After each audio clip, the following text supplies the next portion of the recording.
Tom and I were determined to shoot in Paris. Paris, that was incredible. We wanted to do things that hadn't been done in Paris before. The sequence is incredibly dangerous. Speeding through Paris at 100 miles an hour with Tom Cruise at the wheel. Only Tom Cruise can do that.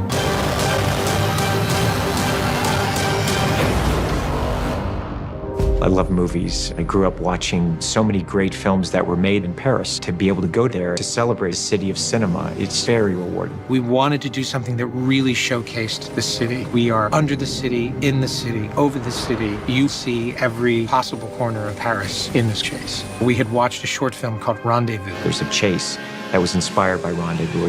I love that movie. I remember seeing it the first time. So it really inspired both of us. What I like to do is let the locations dictate the action. The first thing we did when we were developing this story was come to Paris and let the city tell us what the action was going to be. Paris is such a beautiful city, and to shoot there was something of a dream. We had some unprecedented access to not just the roads, but also the river, which was a fantastic privilege. They really allowed us to use the city, the Arc de Triomphe, every street that we asked for. I think big films normally come to Paris for sort of 3-4 days. And we're here for shooting with the main unit here for 8 weeks. We locked up the Avenue de l'Opera and along the banks of the River Seine. We've had an idea that he wanted to film big, iconic locations, so it was more logistics around that. To get the permission was an amazing thing in its own right. Tom's character, Ethan, is running away from the police, starts in a truck, jumps onto a motorbike, has a very gnarly crash, and then into a car. The truck's ploughing through a junction and Tom's just going to crash into one of the oldest streets in Paris. Ethan is running away in a BMW M5. It's an amazing car. It was a hand-built motorsport car. He's a very, very good driver, Tom. I remember asking Wade Eastwood, our stunt coordinator, who was going to do the driving. Wade said, "Oh, Tom's the best driver I have." He's a natural in all sorts of vehicles. He's drifting the car like he's owned it for years. Tom tortured the M5. It was like going down stairs backwards in a car and spinning it round. I mean, there's no like rigs or anything, they just do it. He drove down a very tight road on cobbles, turned the car around, he drove it straight off a 5-foot drop-off. I mean, there aren't many stunt people in the world that are capable of doing that. The thing just didn't break. We smashed it, we hit it, we jumped curves in it, we drifted it, I mean, it was indestructible.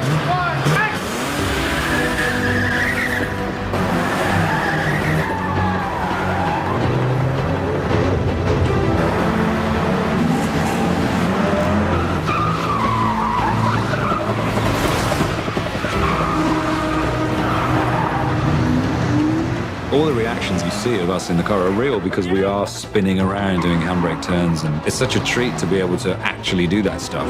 Motorcycle chase in Paris was nerve-wracking for many reasons, the main one being that Tom was riding a motorbike on the streets without a helmet. I spent a lot of time training on the motorcycles. You know, they're very challenging. There's a BMW R90 Scrambler. It's a sort of urban bike, and we've tricked it up a bit. We've tried a few compounds of tyres. The guys do an amazing job with these bikes, changing the tires if it's a cold day so that I've got stick. He's doing it all practically, he's doing it all free riding. A lot of the streets in Paris are cobblestones, which are much more slippery. It's harder to control the bike. One slip, he falls, and we have a huge problem. It only takes one knock in your head and it can be a fatal accident. There's only so much protection and help you can give. Every time he gets on it, it scares the life out of me. He's got 2 speeds, which is to stop and flat out, but he's a great rider. So although I stand there and I'm just terrified sometimes, he has got lots of control, and he's used to bikes this big, so he's good. Tom was always very careful on the bike. He knew his limits. He would push to the limit, but he'd never go beyond.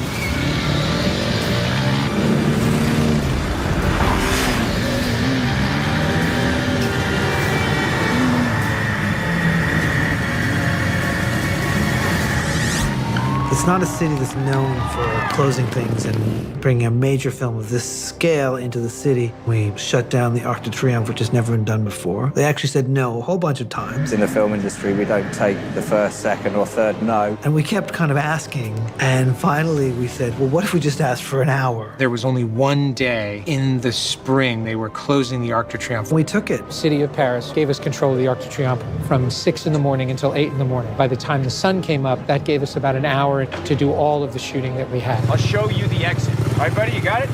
It is Paris, it is busy. Keep a lookout all the time, please. The good thing will be letting cars split you. Yeah. Letting him get away. Follow me. We're just going to get what we're going to get. It's going to be good stuff.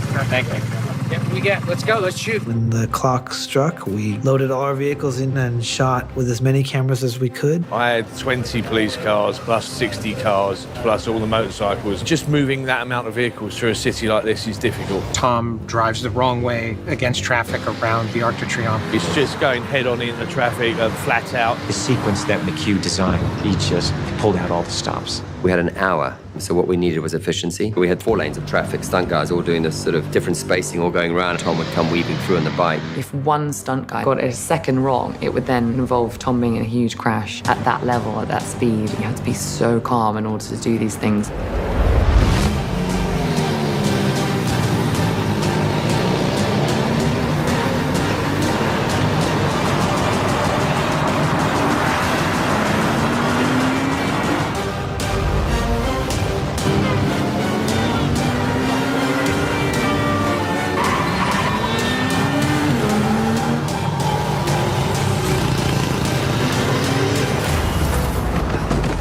There were lots of complicated pieces. Any one slip-up could have tripped the whole thing up. Everybody performed perfect. It was quite incredible. We had this huge day at Arc de Triomphe. We had a huge day at Rue d'Opera, and we ended up having to do both of them back to back. These things aren't usually done.